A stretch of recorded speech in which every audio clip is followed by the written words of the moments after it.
You're listening to TG1F, an F1 podcast with Kate and Nicole.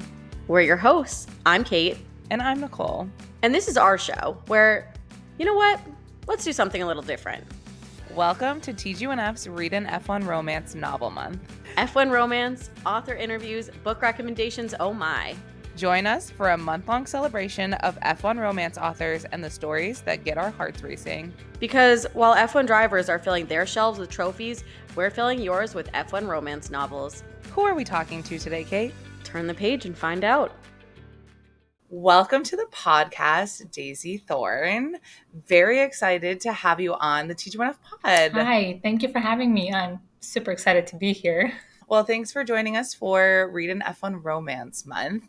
At this point, people have heard from a lot of authors, and I'm sure they're really excited to hear from you as well. So to kick things off, why don't you give us a little bit of a synopsis about your book series, what the readers can expect when they go to purchase your book or download it? You know, who are some of the main characters? What are some of the tropes, themes? What can people expect? Sure. So it's the Race Me series, and it's the very first one I ever wrote. So I'll get into it a little later, but it might undergo a little rewrite eventually. But as of right now, Okay. it was my first baby. So a little overview. It follows, obviously, the Formula One drivers. And the first book is called Race Me Never, which is an airport meet cute, a bit of an insta love happening there. It's intraracial, multicultural.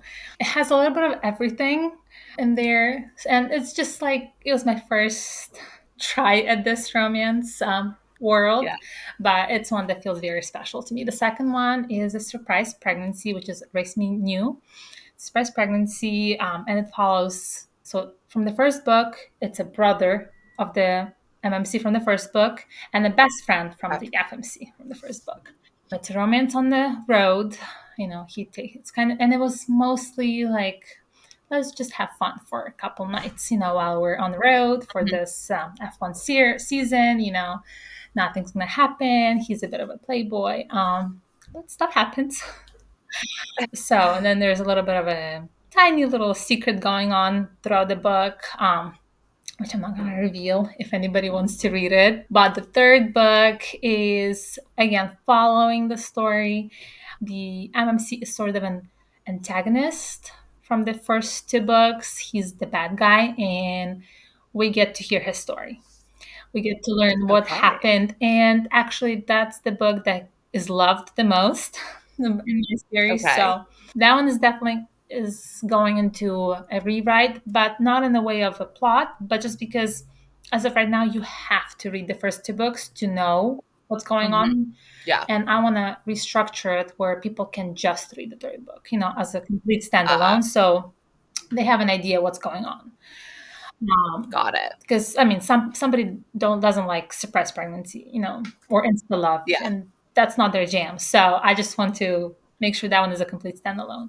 But those are my babies. I think the third one is actually the one that focuses mostly or a lot on the racing itself. Okay. So there's most of the actual racing happens in the third one. The other two, especially the first one, happens in the wintertime during their break in between seasons. So it's mostly just the romance part of it. But that's kind of briefly about them. Amazing. Okay, love that. And I love that you have taken into consideration that, maybe those tropes are not everyone's, favorite. And so you're like, hey, I'm going to rewrite this. So no matter where you stand, you can still enjoy this book, because it seems that, if everyone loves it so much, like, it makes sense to kind of open the doors for everyone. So you mentioned a little bit that this was your first series, your first books. That's got to be something super special for you to put out into the world. Can you talk to me about how, you got to this journey of writing these books and why it's so special for you to put them out in the world? So I started writing when I just gave birth to my second daughter. And it was like a very tough moment for me because I sort of lost myself as a person, as a whole. I was a mom, I was a stay-at-home mom, and one that just I was all in kids. And I love that. I do, but I just noticed that I don't know who I am anymore, apart from being a mom. And like I said, it's the best thing that happened to me. But I wanted to get a piece of myself back too. Of So course. through it was a dark period for me. So I had to go through therapy, and my therapist went, find something that you love. And at that point, I was very much into reading. I picked up romance novels, and I was like, I mean, I always thought about writing, so let's try it. And honestly, it was never even a question of if I will write a book, what is it going to be about? I Mhm. knew it would be about formula. Like it was a real Okay. obsession. It still is. It was just kind of like always on my mind. So it was the easiest to just a go-to kind of thing. Like I know I want to write this for sure. So it really pulled me out. I remember my first few words were written at my grandparents' 50th anniversary at like this tiny, tiny room where I was putting my baby to sleep. I was like rocking her with my phone, just typing. I'm like, I gotta do this. If I don't start this now, I will never start it. So let's Yeah. get this going. And that's kind of how it happened. And yes, those will always, always hold such a special place in my heart because they got me out of it, got me out of Yeah. this funk. I remember just releasing my first. I had no idea what bookstagram or book community was at that point. I Yeah. just knew I wanted to do this. I wanted to write a book. That's so Mm, special. Do you have any advice for people who are kind of thinking about taking the leap and writing a book for the first oh time? gosh, honestly, do start your page beforehand and kind of promote your book beforehand because that was my problem. I wrote the book, I released Hmm. it, and then I thought, oh, I have to get Instagram for my author page and promote it there. So it just set me back a little bit, Yeah. but definitely promoting your book, talking about it beforehand, or even just kind of being there with your readers, your followers as you go through this whole process is a huge, huge thing because as indie authors, that's all we have. We have our amazing readers who do it for us, who support us, who promote our books, and if we don't have them, we have nothing else. So Yeah. that's definitely my biggest advice, is just to kind of start early before you're even close to being done with your book. Just get Okay. going right away. That's really good advice. I think a lot of people don't consider that's kind of an It is. afterthought. Marketing's always It an is afterthought, right? definitely. You're like, I should do the thing Mhm. first. But it kind of goes hand in hand because you're like, well, I need Yes. readers to read the book, but I have to get the readers to read the Exactly. book. So it's kind of Exactly. like chicken and an egg Mhm. situation. Yeah. So you mentioned that, you there was no doubt in your mind that this book was going to be about Mhm. Formula One. How did you get into Formula One? How long have you been a fan? And what, outside of this moment with your therapist, where did the idea for this story kind of stem from? So, as far as I got into it, it was always in our household. Since I was a little girl, Okay. my dad was watching. He used to race himself when he was younger. So, it was just kind of never something we didn't watch. I mean, I didn't understand it being, little. I mean, Hmm. I liked the action on the screen, but other Yeah. than that, I didn't understand it that much. And I got into it as somebody who watches it, actually follows it, not that long ago, maybe I want to say 4 years ago or so, but like around COVID time, I really got into it Okay. myself. But yeah, it was he introduced me, so I always knew it's over there. And then Hmm. just my husband and I were kind of just my dad just showed us, kind of like I think we went somewhere. I think we went somewhere on a trip together, and he was watching it, and we kind of sat together with him. We're like, "Oh my gosh, Oh, I remember. It was yeah, actually pretty this good. makes sense, I get it now." So that's how I just got into it, watching it again. And then we just kind of binged watched the Drive to Survive, whatever they had at that point. And yeah, and it was just like a staple in our household, no matter what. We'll wake up because Yeah. we're on the West Coast. We'll wake up no matter time, no matter what it is. Wow. So Yes, we're early. up. We're gonna be watching it. Everything, like from practice to the race. So we're diehard fans that way. That's incredible. And so, you were mentioning your therapist encouraged you to find Yes. something that you love to kind of to bring yourself back to it. So and you said that, there was no doubt in your mind that this was going to be Mhm. about Formula One romance, but like what was kind of that spark or that inspiration for you to be like, you know what, I do want to write a book and I know I want it to be about this because of this moment? So my first book, not only is it special because my debut, but I also featured the FMC from my hometown back in Ukraine. So it was just overall a very personal book, just very Hmm. relatable with no matter which way you look at it. As far as the storyline, I'm a person who always lives in her own world in her head. Like I've built thousand different scenarios in my head since I was a little girl, and some were so Yeah. believable even as a little kid that I got in trouble for them because I made them so believable to people around me. So it was just kind of like the idea was floating in my head, like, oh, this would be so cute. Like if somebody would meet like that in the airport and got this instant connection. And just kind of floating in my head, floating.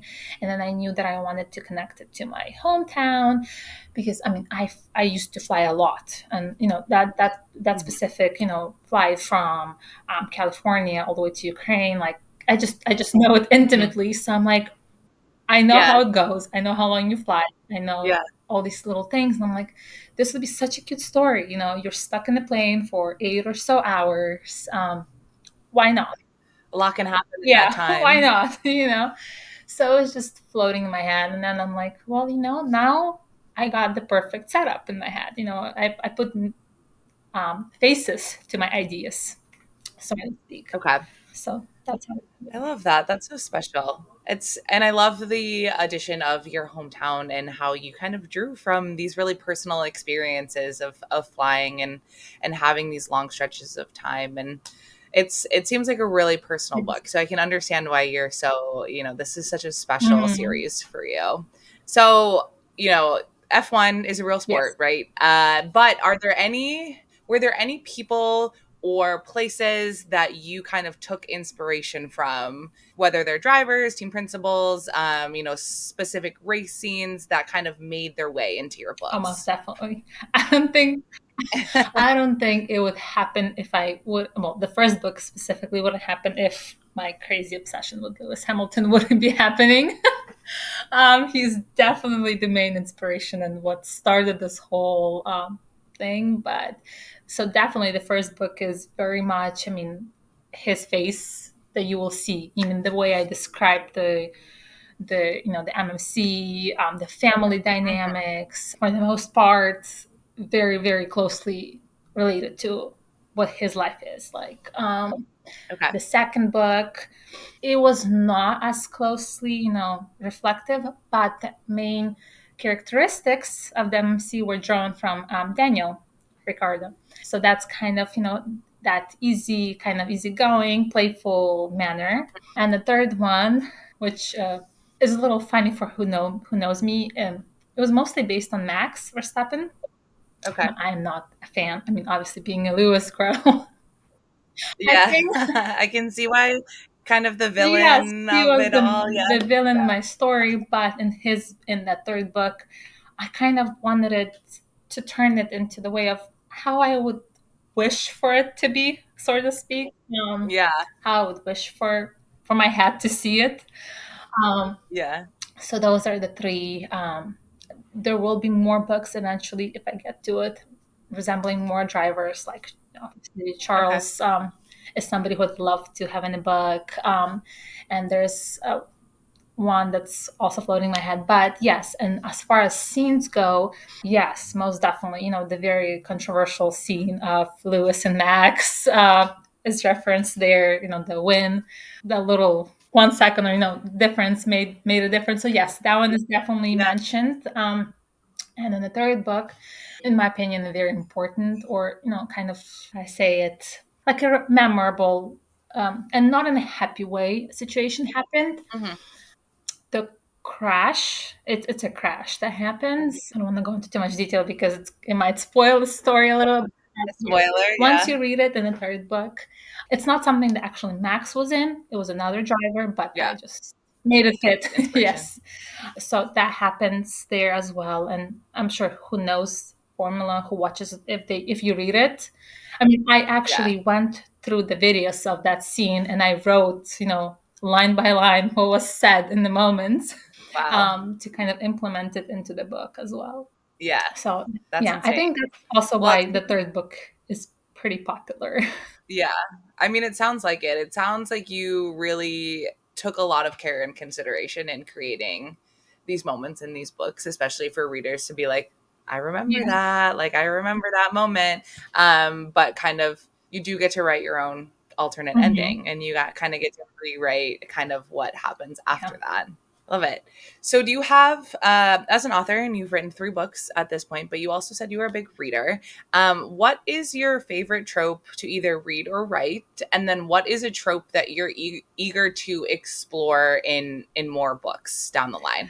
Oh, as far as reading, I will honestly read anything and everything except a second chance. I'm very, very, I'm Wow. very, very, very picky on those. Like I'll read them, but it always has to be kind of a recommendation and from somebody who I really trust, who knows Okay. my my nose and and what I like and don't Yeah. like. And then I also I mean, love triangles are not really my thing to read. Again, there are Okay. exceptions, but very, very small. It's not Yeah. something I generally go for. Bully romance is another one that like it's a hit or miss for me. Like the Yeah. FMC has to be really strong for me to get into it. Otherwise, Yeah. I won't. I'll stop. I'll stop. But other than that, I love reading everything else. I read from anything possibly. As far as writing, funnily, I did write a second chance romance. Okay. You had to write what you Yeah. wanted to see in the world. I love it. That's exactly how you have to do it. In my other series, my rom-com series, I do have a second chance in there. And slow burn is something I don't normally read. Actually, that's something I won't Okay. read. I mean, a lot of people have to recommend a book with a slow burn for me to read it, but I wrote one. I wrote a slow burn, so it's always funny, like people are like, oh, so you don't read it. Do you like what Yeah. you wrote? Do you feel like it passes the Like bar? as writing it, I honestly didn't even notice that it was a slow burn until one until one of my beta readers goes like, "Well, this is interesting." The spice doesn't hit until like almost 70, and not something I expected from you. I'm like, "Well, I didn't either. I have no idea how this happened." Okay, but I had fun writing it. Will I do it again? I'm not sure. I do like more fast-paced writing. But as far as other tropes that I write everything. At this point, I have 9 books out, and my Wow. 10th Okay. book is coming out in on the 20th of this month of that rom-com series. And I honestly, probably the most reoccurring trope that I have is Grumpy Sunshine in there, and a bit of an insta love or he falls first more.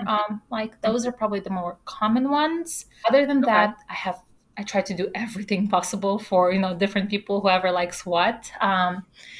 But what I want to write definitely is mafia romance Okay. and a romantic suspense. Those are the two that I'm really looking forward to, and I have plans for next year, hopefully, to get into that. But yes, those are the two that I would really love to write eventually. Cool. I mean, out of everyone we've interviewed, no one has mentioned that they really want to do Ah, mafia or suspense. So I love to hear a different kind of trope coming down the pipeline yes. for you. I mean, it's my slogan. I cannot stay in one lane. Like I swear between Yeah. dark and romance, romantic comedy. Mhm. So I have a series that's darkish, and I have romantic comedy, and I just can't. I can't choose. I can't stick to Why one. should you? I mean, listen, variety is the spice of life, Yes. okay? You might as well mix it up. You're the one in the driver's Oh seat, yeah. no pun intended Yeah. here. You get to choose what you want to write about. And so I love that you're like, I'm not gonna be a one trick No. pony. I'm gonna Yeah. do it all. Definitely. Definitely my story there. Incredible. I love to hear it. So you mentioned that you are potentially thinking about more kind of F1 related Mhm. romances, but is there anything, have you started writing any of those yet, or are they just kind of floating Yes. around? So apart from rewriting the third book of the Race Me Hmm. series, I do have one. It's sort of like a prequel to the Race Me series, Okay. but a complete standalone. Like it has nothing to do with anything else. I actually started writing it last winter, but I got into a horrible slump. Like writing block Hmm. was No joke. I could not. I got my 16,000 words in, and I was just sitting in front of my computer, and I'm like, I cannot do this. Like, this is gonna suck. I can't write this. So I stopped and I just kind of left it. But I am planning to go back to this winter. It's um Okay. it's a kind of a bigger age gap romance. So about, I think I want to say it was 18 years difference. Okay. A bit of a forbidden aspect because of a dad's best friend sort of idea Mm. there. And the male inspiration was most definitely Toto. Are 100%. you reading between the Yeah. lines? So that's it. It is in the works. It's like I said, hopefully wintertime I get to it. So should release in springtime. Well, I love that. Wow. Okay, so you have there's a lot of things Yes. coming. New book on the 20th, potential new book in the springtime around Yes. F1. Well, that's incredible. You should be really Thank proud you. of all the things that you have Thank you. accomplished. All right, switching gears a little bit, we're going to go into a rapid fire Hmm. round. So, first things first, I think you've already kind of alluded to this, but who is your favorite driver on the grid and who is your favorite team? I don't think I have an actual team because I there's always one driver that I'm like, I'll go. But Yeah. I have two favorite drivers as of right now. It's Lewis Hamilton, obviously, and Oscar Piastri. Yes, that Okay. new driver. He's just I've been in love. I think he's amazing. So I want to see more of him. Great. Can't wait for the book that's about Oscar I know. Piastri then coming up. She's like, I'm already thinking Yeah. about it. Okay, next question is outside of F1 romances, what is your favorite book of all time or series that of all time or recently that Oh, you've that read? this is the hardest question. I know it is. um, That's why we say okay, also recently because it's a little bit okay. like As okay, I don't of have to pick. I can think recently, of the last like as of 10 books I read. recently, like, and we're talking probably a few couple weeks because I read a lot as a reader. Yeah, As of very, very recently, it would be Beautiful Beast by Niva Altaj. I hope I say her name right. I've heard good things. She's amazing. She writes mafia romance. Very, very good. And then Tempting Promises by Corrine Michaels was really, really Okay. great. Those are my very recent of all time. I have to say Things We Never Got Over by Lucy Score because that Mm, was the book that got me okay. into romance story. Okay. But as far as a whole, I would say Rena Kant and all her books. That's my go-to recommendation. The way Okay. Well, we've got a lot of recommendations. Everyone listening is I know. writing furiously. All right, last question. Are you familiar with the concept of the amazing race? I've heard of it. Okay. Yes. So, in this scenario, out of all of the characters you've written in the Race Me series, which one of the characters that you've written would you choose to be your partner to compete in the amazing race and set you up for the best chance of winning $1 million at the end? You want the MMC name or who I would want out of the Formula World actual. Well, the MMC slash who you've Okay. written Then it it would be about. book two, which would be Okay. well, in the book his name is Tommy Pierce, but it's based off of Daniel. So Yep. that would be it. I mean, fun, Okay. easygoing, and just good time. So there you go.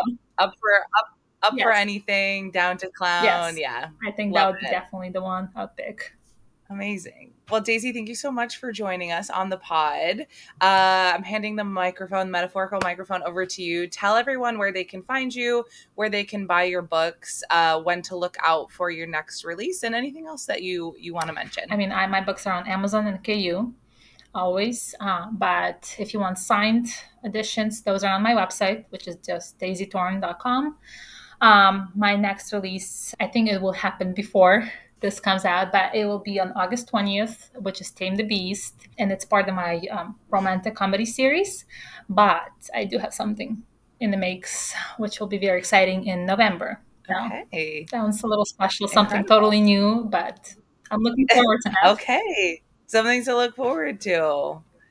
Well, again, thank you so much, Daisy, for joining the pod. Everyone can find all the information in the show notes below. But, until next time, Yes, thank you for having it was me. great chatting with You you. too. Yeah. Thank you. Bye bye. Bye.